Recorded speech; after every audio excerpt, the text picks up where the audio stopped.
Monsieur le Président, j'ai noté que vous avez été très clair. Vous avez, je crois, abordé des sujets multiples. Et je crois que vous avez dépassé le cadre même du sujet de la conférence d'aujourd'hui. Vous avez remarqué, je l'ai fait exprès, j'ai mis une veste régionale. Mes temps bavarois restent présents. Mais vous avez cité Gauck à la fin en allemand, et quand je vous écoutais, il me venait une autre citation allemande, très intra-allemande ou inter-allemande, qui date du 10 novembre 1989, de Willy Brandt, qui disait au Schöneberger Rathaus de Berlin, es wächst zusammen, was zusammengehört. Donc, crois ensemble ce qui appartient ensemble. Alors, je ne veux pas prendre le débat allemand, mais est-ce que cette maxime de l'ancien chancelier allemand ne vaut pas aussi pour l'Europe?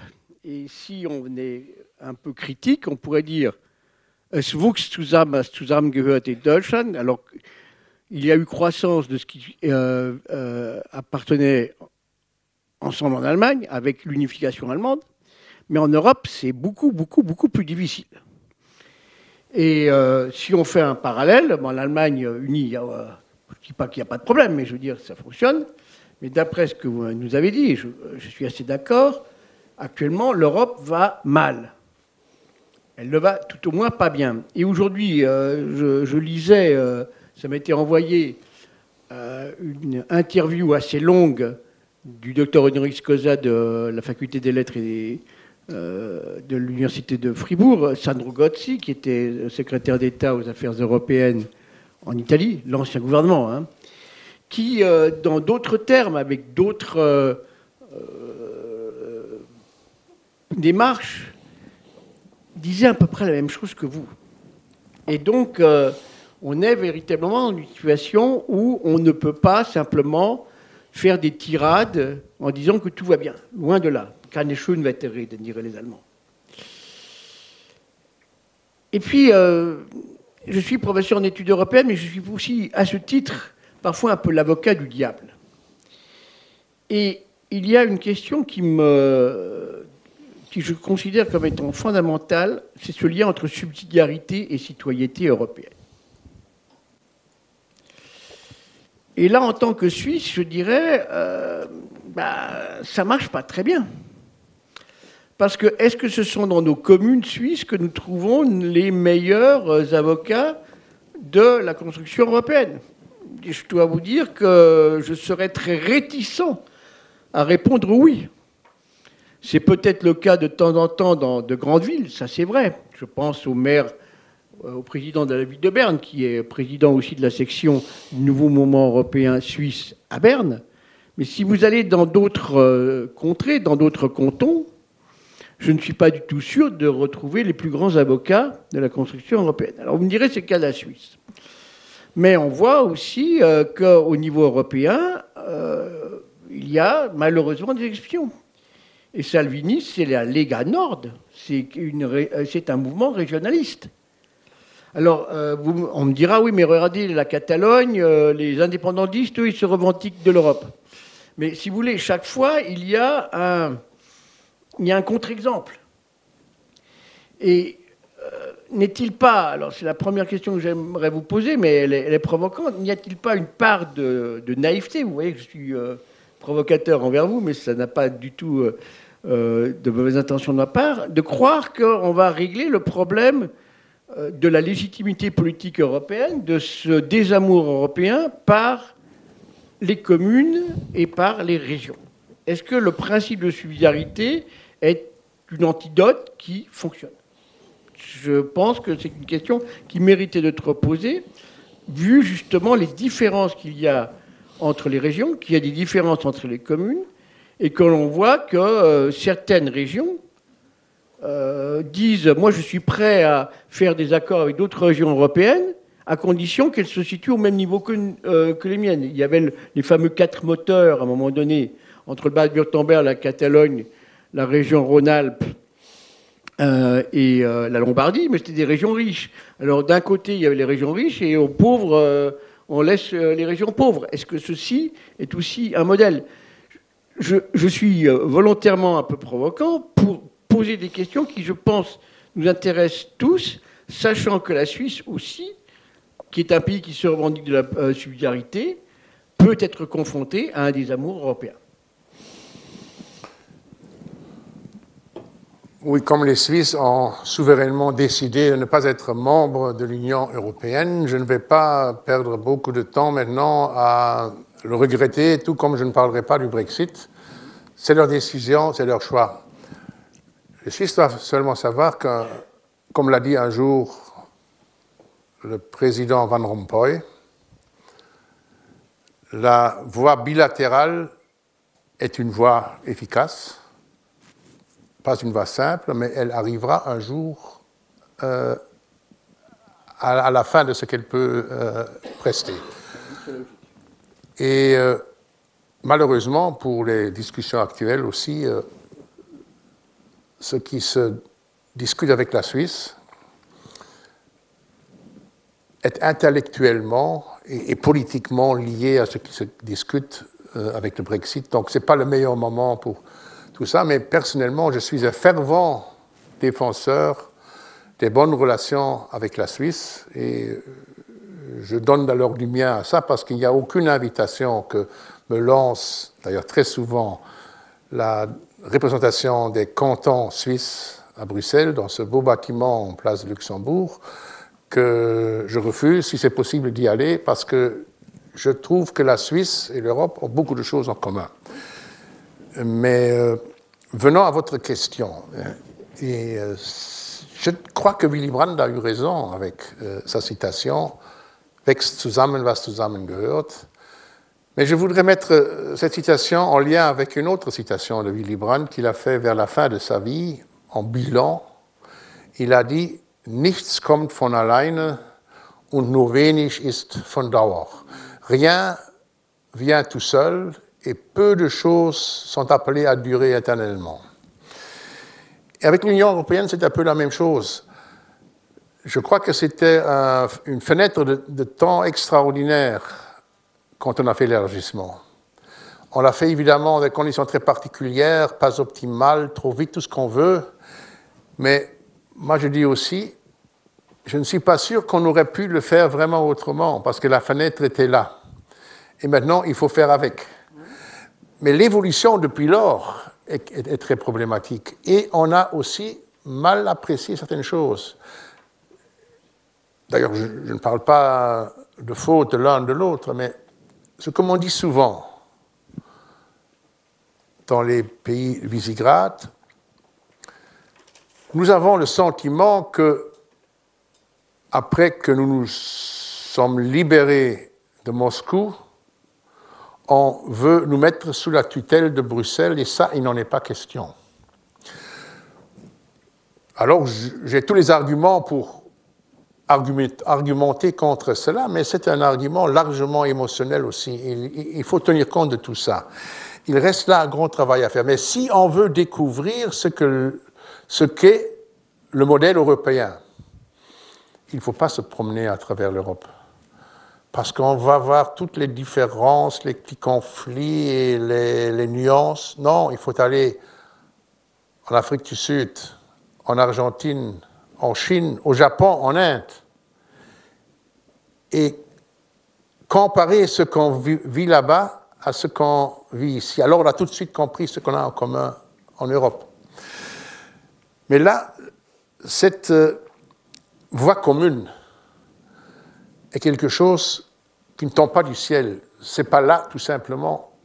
C'est une communauté de destin, pour des raisons objectives, liées aux grands défis du XXIe siècle, mais c'est quelque chose pour laquelle il faut se battre. Il faut se mettre soi-même en question et il faut être prêt au dialogue tout le temps. Et ça, c'est très important pour ce premier aspect de vos remarques. Alors, la naïveté. Bon, vous savez, j'aurais tellement aimé dans ma vie d'être parfois naïf. Oui, je comprends. Mais le demi-siècle de politique que j'ai derrière moi a fait beaucoup de choses de moi, mais certainement pas un naïf. Vous avez tout à fait raison quand vous faites allusion à ces attitudes locales, ces sentiments locaux.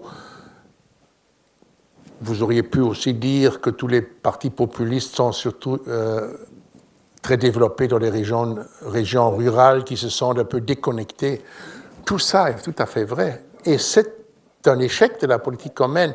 Mais ce que moi j'ai voulu dire, j'avais voulu indiquer la direction. J'ai dit, si nous ne réussissons pas à convaincre les citoyens là où ils vivent, et avec eux, et à travers les responsables locaux, la population, alors ça va échouer. Alors je ne t'ai pas dit que c'est simple, mais c'est la voie à suivre. Il faut, et surtout quand c'est difficile, il faut arriver à... Le test à passer, l'examen à passer, pour parler en termes universitaires, c'est ça. Est-ce que l'Union est capable de convaincre les gens dans leur collectivité territoriale, urbaine ou rurale, que l'Union a une vraie valeur ajoutée? Et si on ne parvient pas à le faire, alors on échoue. Et si c'est difficile, il faut d'autant plus faire des efforts. Il faut aussi adapter certaines politiques, j'en ai cité quelques-unes, mais c'est la direction. Et je crois qu'il y a une chose qui est importante en Europe, c'est qu'on se mette d'accord sur une direction. On peut discuter des évolutions à plusieurs vitesses. J'étais longtemps adversaire de cela, mais le réalisme ou le manque de naïveté me conduit de plus en plus à trouver quelque chose d'intéressant dans ces approches, à une condition, que le chemin qu'on emprunte, c'est celui qui mène tout le monde dans la même direction et que tout le monde garde la possibilité de s'accrocher au wagon à un moment déterminé. Ça, c'est un grand travail et ce n'est pas simple. Mais c'est là où le test se passe et c'est là où on échoue, où on réussit, et c'est pour ça qu'il est si important de faire cette démarche. Ça, c'est ma conviction vraiment profonde, et j'ai évidemment vu que vous faites honneur à la Bavière, et vous faites ça vraiment bien, parce que s'il y a une région qui a besoin de se poser quelques questions sur sa façon de vivre la politique et les dimensions européennes, c'est bien la Bavière actuellement. Je vous remercie. J'ai remarqué que vous avez fait aussi votre Bad Godesberg. Mais ce qui est intéressant, vous avez dit que vous avez rencontré là des jeunes femmes tchèques. C'est très bien. Aussi les garçons. Hein, oui, moi... Les femmes m'intéressaient plus. Je ne rentre pas dans votre vie privée.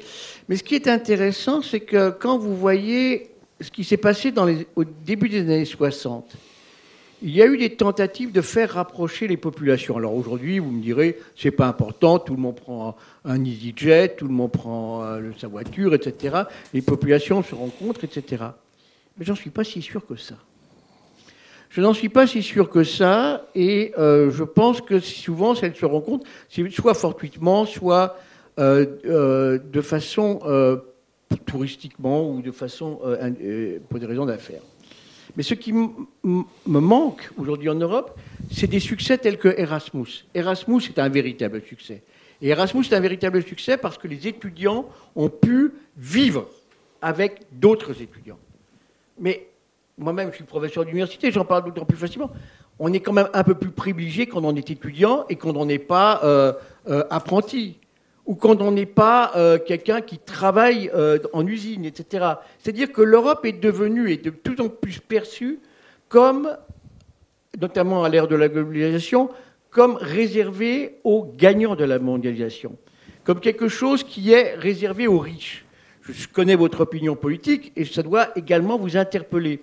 Alors, il y avait la création de l'Office franco-allemand pour la jeunesse. Et puis, un jour, un homme politique qui ne doit plus vivre avait déclaré « Pourquoi pas créer un office européen des citoyens européens ?» C'est-à-dire aussi de créer des possibilités que les citoyens puissent se rencontrer, dialoguer entre eux, créer entre eux. J'ai l'impression qu'aujourd'hui, l'Europe souffre d'une maladie qui est celle que les citoyens ont l'impression d'être à l'extérieur. Et si vous dites qu'il faut que l'Europe aille là où les citoyens vivent, vous avez raison, mais n'y a-t-il pas aussi un effort à faire pour que le citoyen, là où il vit, puisse prendre sa voiture, le train ou l'avion pour rencontrer d'autres citoyens? Est-ce qu'il n'y a pas là une impulsion que l'Union européenne ou le Comité des régions devrait mener? Oui, je partage entièrement vos affirmations, au point d'ailleurs qu'il se trouve déjà très largement dans le discours sur l'état de l'Union que j'ai fait l'année dernière et que j'ai encore répété cette année-ci. Et approfondissant en 2 secondes. Erasmus, un formidable succès. Je me souviens, à mon temps, il y avait pour toute la Belgique 4 bourses pour aller en Allemagne.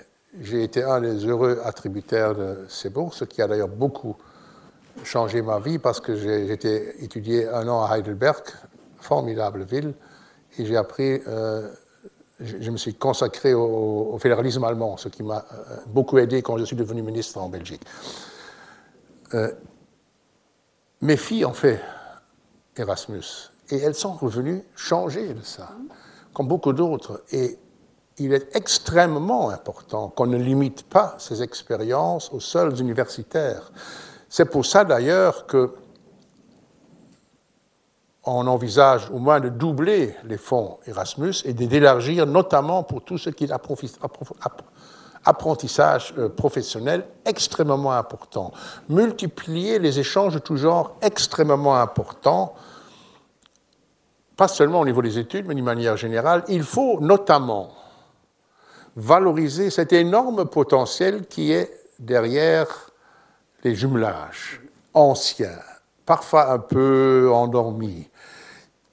Et ce sont des gens de jumelage qui sont venus me voir à Bruxelles pour me dire « mais de grâce, fais quelque chose pour mobiliser ces milliers et milliers de gens pour l'idée européenne ». C'est un quick win, comme on peut dire, si on arrive à faire ça, et il faut le faire.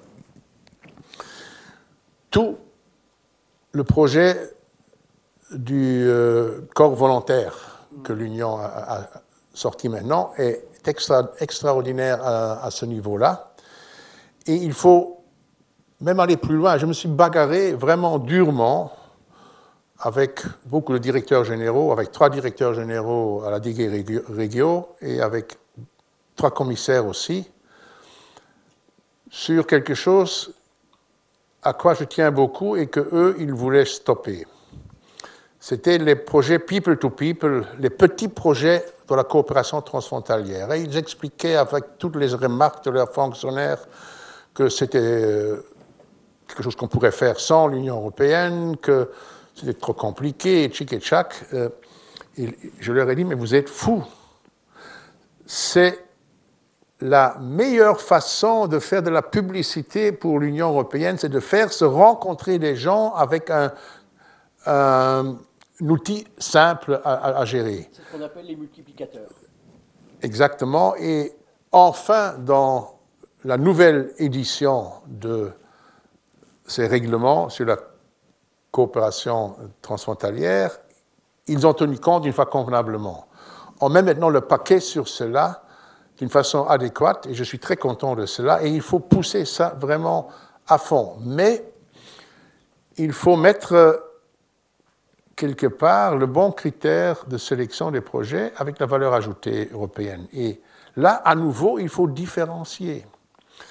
Ce qui peut avoir une extraordinaire valeur européenne dans une situation particulière, par exemple à la frontière entre l'Allemagne et la République tchèque, ça peut être un simple effet d'aubaine quand je le fais à la frontière germano-belge chez moi. Il faut toujours mesurer la valeur ajoutée par rapport à la situation qui existe. Et chaque fois quand des projets comme ça viennent et ils font vraiment se rencontrer des gens qui, sinon, ne se seraient pas rencontrés, c'est très important. Et il faut vraiment mettre le paquet sur ce genre de choses et on peut continuer. En fait, on devrait repasser une fois, et on va repasser à l'examen l'ensemble des 37 chapitres du cadre financier multiannuel, et on va poser la question, mais comment peut-on, dans chacune de ces rubriques, améliorer la proximité, l'impact des collectivités territoriales, et comment peut-on faire sortir de ça de la valeur ajoutée européenne. Et ça, c'est fondamental, et de ça dépend très largement, pas seulement, mais très largement le succès, et il faut avoir le discours braqué là-dessus. Il faut arrêter ce petit jeu où on prend une décision à Bruxelles comme membre du Conseil européen, et puis on retourne en avion chez soi et on subit un changement de sexe, ce qui en médecine est très compliqué, vous savez ça probablement, mais en politique très simple. Parce que les gens sortent en avion comme hommes et femmes décideurs européens, souvent à l'unanimité, et quand ils sont chez eux, ils disent « mais tout ce qui est bon, c'est moi qui l'ai imposé, et tout ce qui est mauvais, ou ce qui semble mauvais, c'est l'Union européenne ».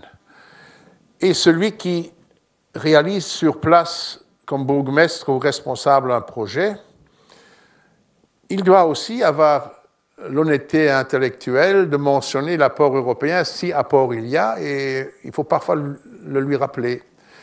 Mais tout ça est aussi important, même si ce n'est pas l'essentiel, mais c'est important. Ne voulant pas monopoliser la parole, je pense que l'une ou l'un d'entre vous désirerait poser une question à M. Karl-Heinz Lamberts. Voilà, je vois deux, une là et une là. Merci, messieurs, pour ces remarquables paroles très intéressantes qui m'amènent à vous poser la question suivante. Que pensez-vous, ès-qualité, de ces nouvelles régions, super-régions françaises qui ont été créées en dépit, de mon point de vue, en dépit de tout bon sens, et qui va à l'encontre de ce que vous nous disiez du Zusammenwachsen? On va peut-être regrouper quelques-unes. Peut-être vous pouvez simplement dire votre nom, mais si vous le désirez. Je suis ému par ce qui se passe en Irlande. C'est un pays qui a beaucoup bénéficié de l'Union européenne. Et maintenant, l'Irlande du Nord, c'est une région, c'est un territoire. Est-ce qu'on ne peut pas, tous ensemble, faire quelque chose pour qu'il ne se passe pas une nouvelle tragédie en Irlande? Merci. Est-il une troisième question Oui, juste derrière. Jean-Paul Cheton. Je suis français en Suisse, mais Suisse, c'est pas important ici, je crois. J'ai étudié aussi aux États-Unis. Quand on compare les États-Unis et l'Europe, on s'aperçoit que, par exemple, sur la politique migratoire, on l'a rappelé d'ailleurs à la dernière conférence que j'ai participé, c'est qu'il y a quelques centaines de millions d'euros pour, disons, protéger les frontières de l'Europe, et il y a des milliards de dollars pour protéger les frontières des États-Unis. Donc on voit les différences de niveau. J'en reviens à ça. Ce problème de subsidiarité, c'est effectivement important, je suis d'accord avec vous, mais le plus important, c'est effectivement, comme vous l'avez dit, d'expliquer à des gens comme moi, qui vont voter d'ailleurs dans très peu de temps pour l'Europe, ce que l'Europe apporte. Et effectivement, Bruxelles, c'est un petit peu compliqué, c'est un petit peu loin, même si j'ai fait pas mal d'études. Et donc, ayant peu d'argent, je suis assez d'accord avec vous, l'importance de l'information, qu'est-ce que l'Europe apporte aux citoyens. Voilà. Je prends d'abord ces trois questions et ensuite je verrai monsieur plus tard, mais je pense qu'on fera un deuxième tour. Je pense que les trois questions, vous pouvez y répondre. Je commencerai par la dernière question. C'est vrai qu'il faut aussi faire un grand effort pédagogique pour expliquer vraiment ce que l'Europe a apporté déjà concrètement et surtout ce qu'elle peut faire pour résoudre les problèmes futurs, notamment les grands enjeux, climat, changement démographique, digitalisation, mobilité et justice sociale. parce qu'une élection ne se gagne jamais avec ce qu'on a réalisé, mais avec l'espoir qu'on sait faire transporter. Et ce qu'on a fait, c'est peut-être la crédibilité qui est derrière tout ça. Et aux deux niveaux, l'Union européenne a pour l'instant quelques difficultés, en partie liées aux dysfonctionnements institutionnels qui sont là pour l'instant. Mais il ne faut pas jeter le bébé avec l'eau, comme on dit. Il y a de très belles réalisations et il faut aussi identifier davantage ce qu'il y a lieu de faire. Et ça, je voudrais l'illustrer un peu avec la problématique de la migration à laquelle vous avez fait allusion. La migration est un grand problème, qu'elle soit liée à toute la problématique des demandeurs d'asile suivant les conventions de Genève, ou que ce soit la migration économique. Et l'Europe est géopolitiquement un endroit très sensible pour cela. Alors, qu'est-ce que l'Europe a dû faire jusqu'à présent et ce qu'elle doit faire dans le futur? L'Europe n'a pas eu affaire à des flux migratoires surdimensionnels. Les vrais problèmes se trouvent en Jordanie ou dans certains pays africains, mais l'Europe, en termes absolus, n'a pas eu d'énormes problèmes. Le problème de l'Europe, c'est qu'elle n'a pas pu gérer tout ça. Et pour gérer tout ça, il y a 3 dimensions qu'il faut développer. La première dimension, c'est la plus importante. C'est faire ce qu'il faut pour que les raisons qui conduisent les gens à faire de la migration un peu sauvage disparaissent. Bon, c'est d'être fort assez géopolitiquement pour éviter des guerres comme en Syrie, ou pour les arrêter. De manière plus importante, et je suis encore très sous l'impression d'un discours très subtil auquel j'ai assisté récemment à Salzbourg, et qui... Là, il y a vraiment une explication à donner aux citoyens. C'est très facile d'expliquer que, par exemple, en tant que Français, on ne peut pas bloquer la Syrie, les gens qui viennent en Syrie. Par contre, en tant qu'Europe, on peut peut-être y arriver. Mais ça, on n'explique pas aux citoyens. Oui, ça c'est vrai. Mais je continue, si vous permettez, parce qu'il faut parler de 3 éléments ensemble si on veut une réponse. Donc là, il y a un énorme travail à faire en Afrique, parce que c'est là le vrai potentiel d'immigration pour nous, devant nos portes, et en plus avec les frontières extérieures extrêmement compliquées géographiquement. Le développement correct du continent africain doit être une priorité de l'Europe. Et ce que nous faisons pour l'instant n'est pas optimal. Et ce que d'autres font, c'est une appropriation. Les Chinois sont en train de mettre la main sur les ressources de l'Afrique. L'Europe doit offrir à l'Afrique un véritable partenariat win-win. Mais pour le mettre en place, il faut court-circuiter les élites corrompues de ces pays. Ça, c'est le problème. Maintenant, aller plus loin, mais il faut savoir de quel problème on parle. Puis, deuxième problème, je disais, ce n'est pas le nombre absolu, c'est la canalisation. Une immigration pose problème quand elle est sauvage, quand elle arrive comme ça et elle n'est pas canalisée. Il faut absolument gérer convenablement l'entrée en Europe de par une gestion des frontières extérieures. Ça, c'est tout à fait indispensable. Et ceux qui ne veulent pas voir ça, en fait, ils agrandissent le problème. C'est très important et en cela, l'Europe fait un tas de choses. Mais il faut le faire d'une manière correcte, dans le respect du droit international, et aussi en tenant compte du besoin en immigration que nous avons en Europe pour des raisons de démographie. Et puis, mais pour ces 2 premiers enjeux, les collectivités territoriales ne sont pas en première ligne. Ils peuvent contribuer, mais c'est plutôt marginal. Le 3e niveau, par contre, est beaucoup plus directement du ressort des collectivités territoriales, c'est l'intégration. Quand des gens d'autres cultures viennent chez nous, il faut les intégrer correctement. Et ça, c'est un processus extrêmement difficile.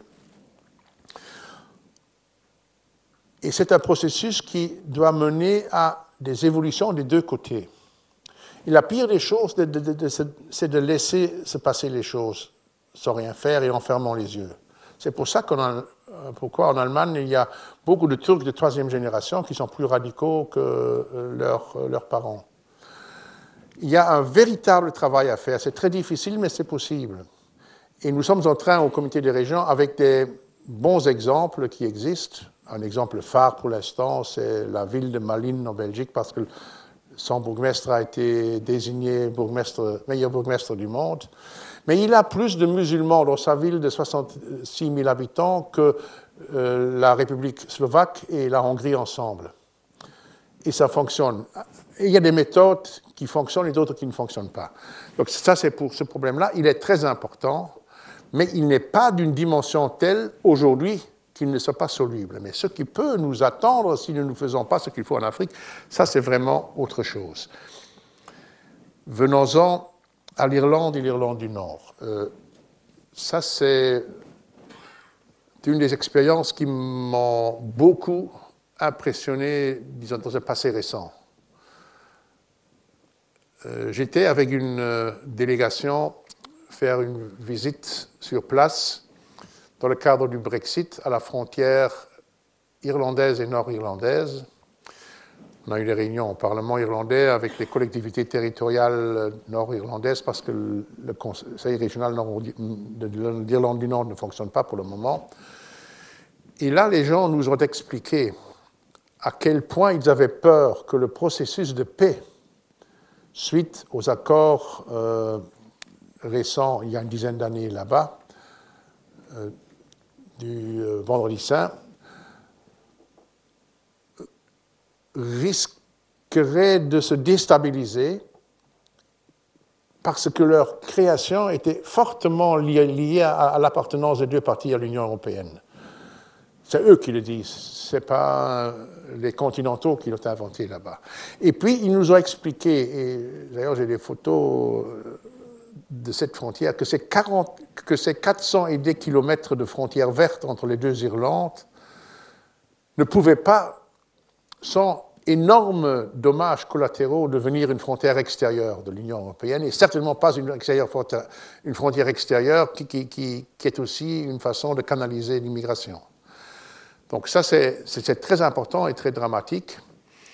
Et c'est pour ça que je suis tout à fait d'accord que la délégation Union européenne insiste sur la dimension irlandaise, nord-irlandaise, dans les négociations avec le backstop et toutes ces histoires-là.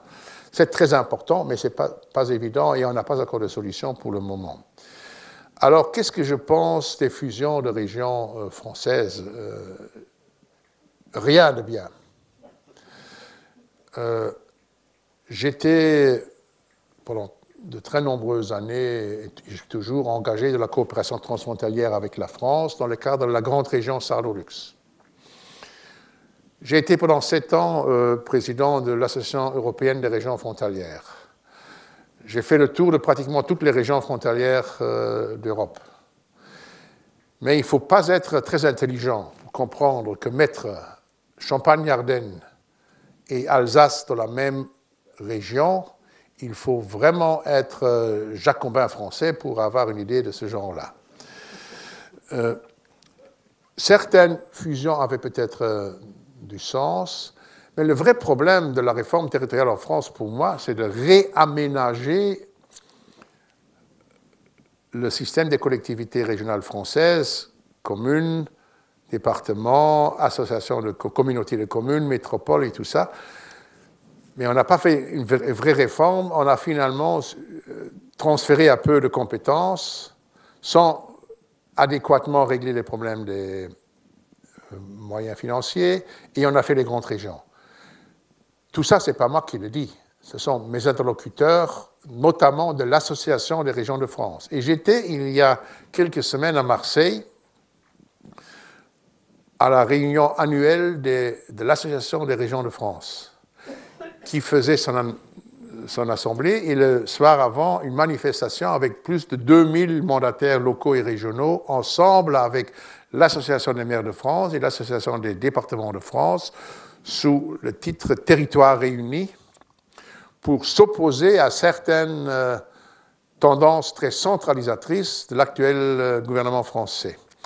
Et le jour après, le Premier ministre français était là, et j'aime autant vous dire que c'était une manifestation qui, même si je n'avais pas pu prendre la parole là-bas, aurait mérité le détour comme on met dans les guides Michelin. C'était vraiment intéressant, et d'ailleurs, on voit ces derniers jours que ça évolue, les ministres ont changé, les attributions ont changé, le président dit en tout cas qu'il faut un peu reconstruire des relations. On verra bien ce que ça donne, je n'en sais rien. Enfin, j'en sais un peu, mais j'aime autant ne pas en parler trop parce que c'est aux Français eux-mêmes de faire ça. Mais pour moi, le cas français est très important.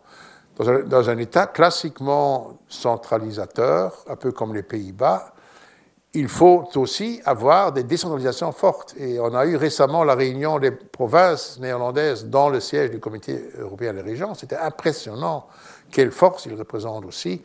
Et l'ancien président de l'Association des régions de France m'a dit un jour, on n'a pas voulu cette réforme territoriale, mais nous sommes maintenant devenus, nous les 13 présidents, très puissants malgré nous. Si nous sommes ensemble et nous nous mettons d'accord, aucun président français peut ignorer notre position, aussi puissant qu'il soit et aussi intentionné qu'il soit pour faire des décentralisations. Donc là, c'est une réforme complexe et c'est toujours dangereux de faire des réformes territoriales. Le début de la fin de Renzi en Italie, c'était cette idée de chambarder toutes les provinces, les régions, le Sénat. Il s'est cassé la gueule là-dessus. Et on me l'a dit très tôt, au Comité des régions, à un moment où Renzi était encore le grand champion italien. Mes collègues m'ont dit il aura des problèmes avec tout ça. Ça ne veut pas dire qu'il ne faut rien changer, mais pour le faire, il faut vraiment aller au fond de la question. Et la décentralisation, c'est aussi votre première question. C'est extrêmement complexe, mais c'est aussi la richesse de l'Europe. C'est la diversité puissance 27. Et l'art, c'est de faire de cette diversité un atout, une richesse, quelque chose qui fait évoluer. Et il y a pour cela une formule secrète qui fonctionne toujours. Ça fonctionne si deux conditions sont réunies. Si les régions sont bien ancrées, fiers d'eux-mêmes, bien consolidés, indépendamment de la dimension et qu'ils soient plus riches ou plus pauvres. Et deuxièmement, et ça c'est très important, qu'il utilise cet ancrage non pas pour se refermer sur eux, mais pour s'ouvrir. Aller en synergie, en contact, en collaboration. Et ceux qui font ça sont des gens qui sont souvent très performants, et les autres sont évidemment un problème. Et ce problème, il existe évidemment aussi, et c'est un combat qu'il faut mener. C'est un problème qui existe aussi en Suisse. Peut-être il y a encore une ou deux questions, ou deux ou trois. Il y a monsieur là-bas. Merci beaucoup. Chouja Lazami, ancien HEC Lausanne, professeur émérite en sciences économiques. Monsieur le Président sénateur, j'ai deux petites questions, si vous le permettez.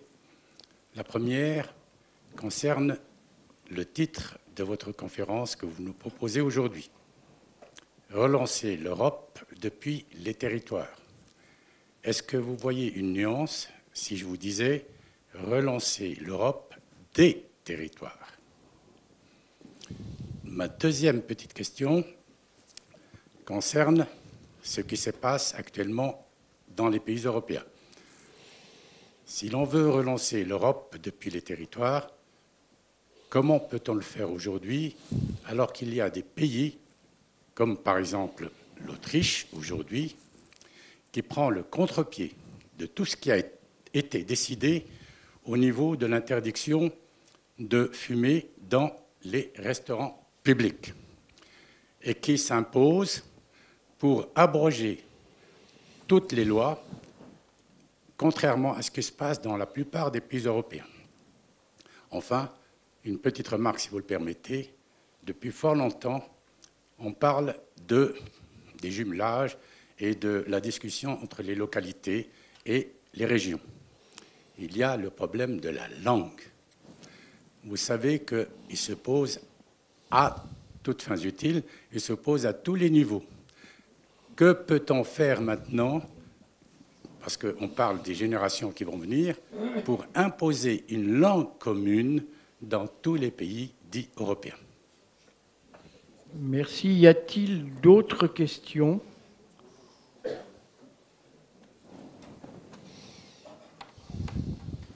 Tel n'étant pas le cas, en complément de la question que vous avez posée, la première, le mot territoire, est-ce que ce n'est pas un mot équivoque en lui-même? Qu'est-ce que c'est un territoire? C'est une question qu'on peut se poser sur la question européenne.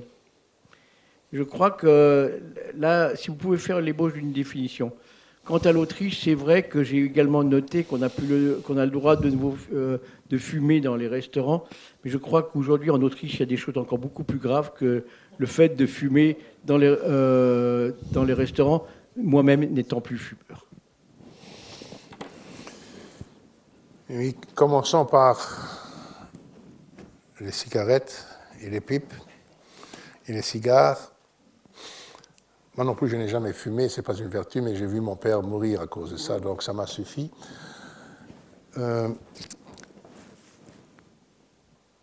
La vraie question derrière ça, c'est évidemment la question, est-ce qu'il faudrait faire de ce genre de réglementation une compétence européenne? Est-ce qu'on pourrait imaginer que c'est l'Europe qui règle ça? Alors là, on est en plein dans le débat de subsidiarité, alors que l'Autriche décide de revenir sur les interdictions de fumer, c'est évidemment une décision très populiste. Je crois que c'est acquis que fumer, c'est mal pour la santé, et que ce que ça rapporte en fiscalité est largement dépassé par ce que ça a en dépenses de santé. Peut-être peut-on encore venir avec les morts plus rapides, donc on fait des économies en pension. Donc il faudrait faire le calcul, mais c'est un cynisme que vous voyez très, très bien. Donc ça, c'est une décision de politique interne, mais pour notre besoin ici, je crois qu'il faut surtout en découvrir le fondement populiste. C'est la même chose avec une autre décision. L'Autriche a décidé d'octroyer la nationalité autrichienne à tous les habitants allemands ou germanophones de Tyrol du Sud, ce qui est une provocation aussi inutile. L'Autriche prend un tas de décisions très problématiques actuellement sous la pression du FPÖ, parti d'extrême droite au pouvoir pour la deuxième fois dans l'histoire autrichienne. Oui, vous avez raison, mais je parle de l'histoire récente. La troisième, il ne faut pas oublier, parce que c'est avec les sociaux-démocrates, oui, c'est ça. C'est un autre FPÖ. Oui, c'est ça aussi. Et il y a d'ailleurs aussi un land autrichien où il y a une coalition SPE-FPÖ. Et on va encore vivre beaucoup de choses très particulières dans les gouvernements avec des partenaires populistes ou soutenus par les populistes, attendant ce qui va par exemple se passer en Suède, pour ne prendre que ce cas-là concrètement. Et voyons comment fonctionne par exemple le Danemark pour l'instant. Mais là, il y a un tas de choses. Tout le monde se réjouissait il y a quelque temps du fait que pour les élections présidentielles autrichiennes, le candidat du FPÖ n'avait obtenu que 47%. Dans un pays comme l'Autriche, qui est l'un des plus riches en Europe et qui a une longue tradition démocratique. Déjà, à l'époque, j'ai dit, mais vous êtes fous de vous réjouir de ça, c'est une catastrophe qu'on puisse arriver jusque-là, et vous allez voir ce que vous allez voir aux élections nationales. Et ça s'est fait comme ça. Mais le problème, là, n'est pas seulement dans le chef des populistes. C'est quand même aussi dans le chef de ceux qui font une coalition avec eux. Et là, l'Autriche vit des conflits assez particuliers dont je ne veux pas parler plus en détail maintenant parce que je les connais trop bien. Il ne m'incombe pas de m'immiscer trop, en tout cas publiquement, dans la politique intérieure de quelconque pays. Mais les tensions au sein du parti démocrate chrétien autrichien se font aussi autour d'une ligne, les responsables régionaux et l'entourage du gouvernement fédéral avec le chancelier. C'est assez intéressant à étudier dans le détail.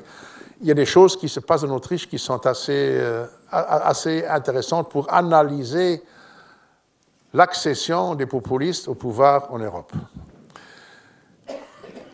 Le concept de relancer l'Union à partir des territoires n'est pas une contradiction à l'Europe des territoires. C'est l'approche, c'est le processus. Et est-ce qu'il faut, je pousse un peu l'idée jusqu'au bout, est-ce qu'il faut remplacer l'Europe des États par l'Europe des régions, Denis de Rougemont, professeur Guéraud en Autriche et à Berlin, et d'autres.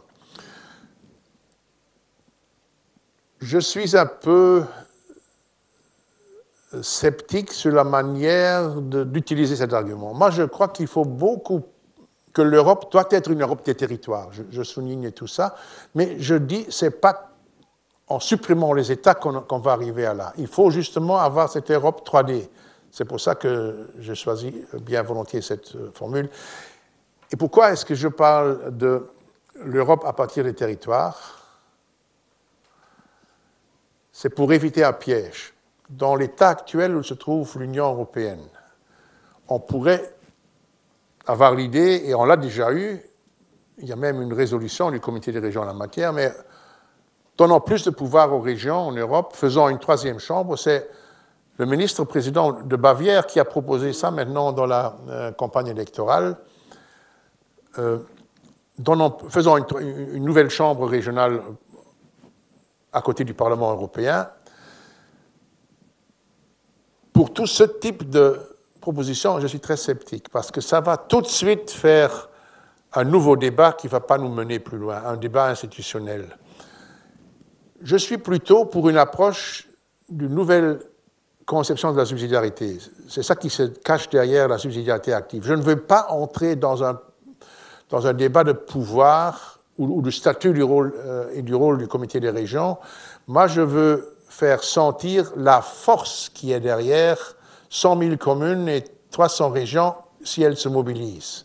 Mais pas pour avoir plus de pouvoir tout de suite, mais plutôt dans le système actuel, avoir plus d'impact sur les décisions, infléchir les décisions. Et puis, c'est tout à fait évident qu'à terme, il faut une solution institutionnelle qui tient compte de ça aussi. Et pour prendre mes assurances en la matière, je viens d'ailleurs d'éditer avec un auteur un bouquin qui s'appelle Von Eupen nach Europa, c'est 2 fois EU, plaidoyer pour une Europe fédérale et régionale, à la fin duquel on décrit les institutions européennes en 2050, pour être sûr de ne pas être rendu responsable personnellement quand ça arrive. Et là, on défend un modèle décisionnel avec une commission véritable gouvernement, le Parlement européen, une deuxième chambre composée par des délégués des parlements nationaux et des régions, et un changement fondamental du rôle actuel du Conseil des ministres. Mais on est encore loin de cela. Hic et nunc, le Conseil des ministres reste l'élément pivot du système, et il est aussi un peu le problème du système, par définition, parce que c'est une double loyauté qui est là-bas, qui a, en fin de compte, conduit à des conflits. Mais il faut l'influencer des deux côtés, par le Parlement européen et par l'intérieur, par les régions. C'est aussi une dimension, ça c'est un peu l'agenda caché de l'Europe en 3D. Donc, comme c'est caché, je ne peux pas vous le dire.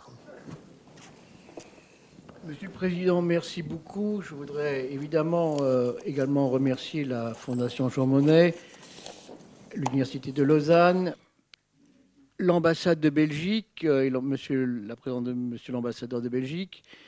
Permettez-moi de saluer aussi un absent, mais sans lequel cette manifestation n'aurait jamais pu avoir lieu. C'est le prédécesseur, monsieur l'ambassadeur Frank Recker, et évidemment remercier la présence de monsieur Michael Mathiesen, ambassadeur de la délégation de l'Union européenne en Suisse et au Liechtenstein. Nous avons abordé énormément de questions qui, je crois, pour toute personne qui s'intéresse à l'Europe, restent aujourd'hui en suspens. Je pensais que vous alliez nous faire quelque chose de plus technique sur les régions, quelque chose de plus technique sur le rôle de l'institution que vous présidez, et je suis fort heureux que vous ne l'ayez pas fait. Parce qu'il est temps aussi en Europe d'avoir un discours plus politique. Et rien n'est pire, et deux ou trois personnes qui me connaissent dans la salle le savent, que de faire simplement du droit européen. Pour que l'Europe retrouve le chemin droit, il faut faire plus de politique. Et vous nous avez donné vraiment un encouragement par rapport à votre fonction de poser des questions qui resteront pour beaucoup sans réponse ce soir, mais vous nous avez montré le chemin. J'avais dit au début, l'Europe ne fait plus rêver. C'est une phrase que Juncker avait eue après l'échec du traité établissant une constitution européenne. Et il est vrai qu'on n'a pas ce sentiment de rêve. Et l'Europe, alors là, c'est l'homme qui parle, mais c'est aussi un objet féminin dont on peut rêver. Et malheureusement, on n'a pas cette envie. Et je pense qu'au lieu de s'en plaindre, essayons plutôt de réfléchir pourquoi il en est ainsi et de donner des nouveaux éléments du rêve. Vous êtes quelqu'un politiquement marqué à gauche. Ce n'est pas à vous que je apprendrai qu'il y a aussi une part de sensibilité du cœur qui se manifeste, alors qu'on soit de gauche, du centre ou de droite. Je pense qu'il est important que l'Europe retrouve un peu son cœur.